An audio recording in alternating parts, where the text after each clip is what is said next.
बिस्मिल्लाहिर्रहमानिर्रहीम। अस्सलाम वालेकुम viewers, welcome to Med Info YouTube channel. Viewers, आज की जो हमारी वीडियो है वो विटामिन ई कैप्सूल्स के बारे में है।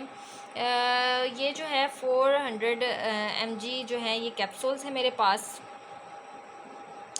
तो व्यूवर्स, सबसे पहले देख लेते हैं कि अगर हमारे जिस्म में विटामिन ई की डेफिशिएंसी हो तो हम कौन से सिम्टम्स जो है वो फेस करते हैं। जैसा कि आप लोग जानते हैं कि विटामिन ई हमारे जिस्म के लिए बहुत ज़रूरी विटामिन है और इसकी कमी से हमारे जिस्म जो है वो मुख्तलिफ बीमारियों का शिकार हो जाता है। विटामिन ई की कमी असाब और पट्ठों को नुकसान पहुंचा सकती है, जिसके नतीजे में बाजुओं और टांगों में दर्द और बिनाई के मसाइल शामिल हैं।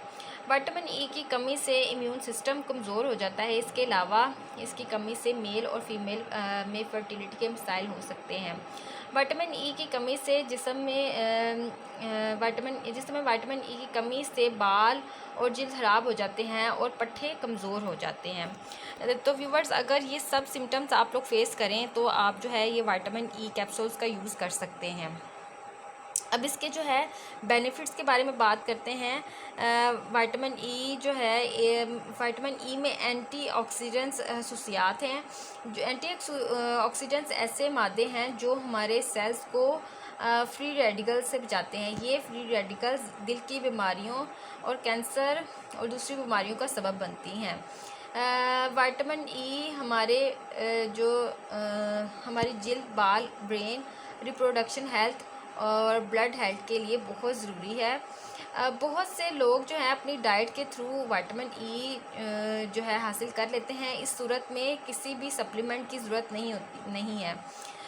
अगर आप जो है इसको ज़्यादा मिक़दार में इस्तेमाल करेंगे, यानी कि इन कैप्सूल्स को अगर ज़्यादा मिक़दार में इस्तेमाल करेंगे और ऐसी कंडीशन में यूज़ करेंगे कि आपको आपके जिस्म में के लिए इसकी ज़रूरत नहीं है, तो आपको कुछ साइड इफ़ेक्ट्स भी हो सकते हैं, जिनमें heart disease, stroke, rash, nausea वगैरह शामिल हैं। तो इसलिए जो है हमेशा जो विटामिन ई के जो कैप्सूल्स हैं अपने डॉक्टर के मशवरे के बाद इस्तेमाल करें।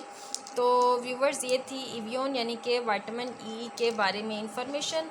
अगर आपको मेरी इंफॉर्मेशन अच्छी लगे तो चैनल को सब्सक्राइब करिएगा, वीडियो को लाइक करिएगा। मिलते हैं एक नई वीडियो के साथ, तब तक के लिए अपना बहुत ख्याल रखिएगा। अल्लाह हाफिज़।